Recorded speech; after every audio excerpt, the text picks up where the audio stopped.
Person-Centered Planning. We look at the end goal of the individual. What is it they want in terms of career? What is it they're striving for in terms of community participation, independent living, and then identifying the supports that'll help that person achieve their goal. If we don't have a support system in place for the individual, it's very difficult for the individual to be successful. You need to think about, what is the student like? What is the student interested in? What motivates them? What gets them excited? How do I find something related to that based on what our market offers that the student can experience so they can explore that?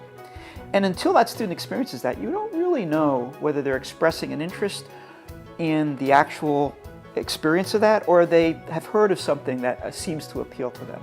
I've worked with a student who said clearly that they wanted to work in childcare, and when that opportunity finally presented themselves and they spent some time in a daycare center, there was no way they were ever going to pursue that opportunity in childcare. Try and have a variety of experiences, and don't worry about if when your kid doesn't like swimming or doesn't like horses. I mean, there are plenty of other things out there.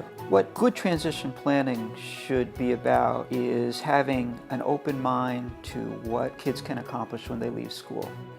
What can I be? What can I become? How can I live my life in the way that will be most satisfying to me?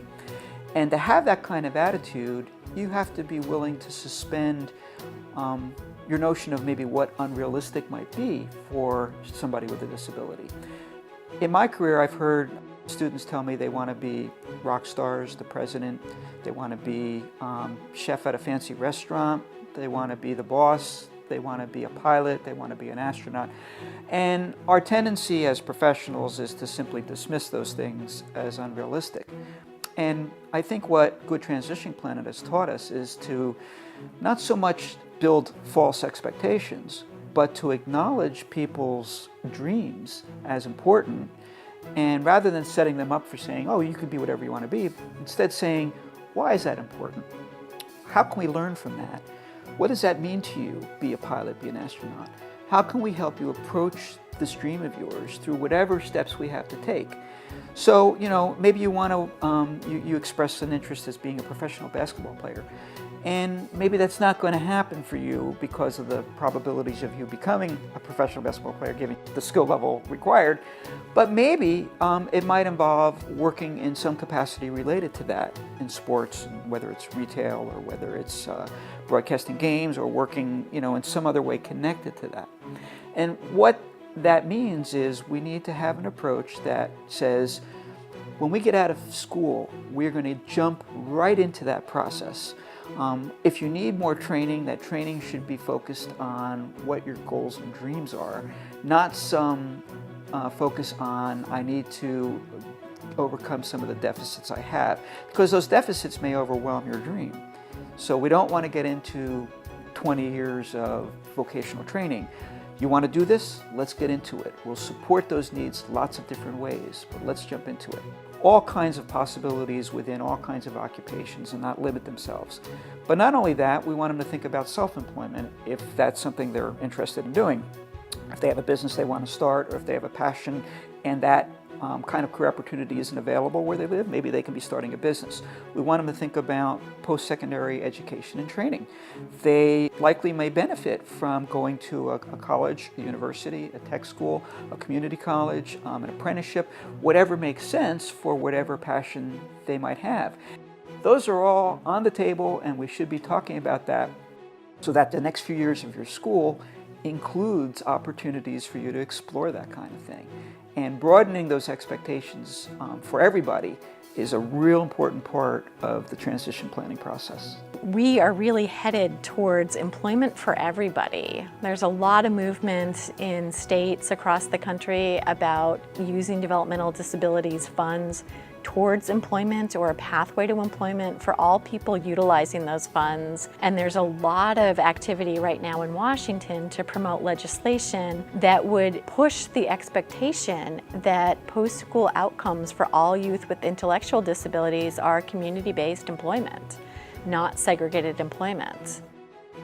Transition planning is all about bringing everybody to the table. This would include the school, the Division of Vocational Rehabilitation, which funds employment services.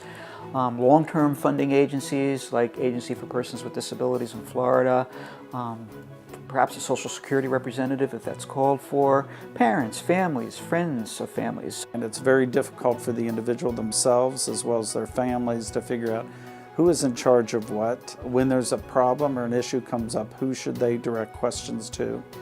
When there's a need for support, maybe it's a bus pass, maybe it's somebody to help them talk to a boss at work. They're not sure who they should turn to. So collaboration among those providers is very important. It's about what can each of us bring to that process to help the student either gain skills, gain experiences, gain a job, learn about neighborhoods, learn about home, learn about their health, whatever it takes. I think having VR work closely with the school system and the job coaches provided, that's the key to success. If you're just one person, one team member, all you have is what your experiences are, what your education is, only what you've been exposed to. But when you have all of these team members around and we're brainstorming and we're talking about all the different possibilities, you have more ideas. You push the envelope and you become even more creative on behalf of the person.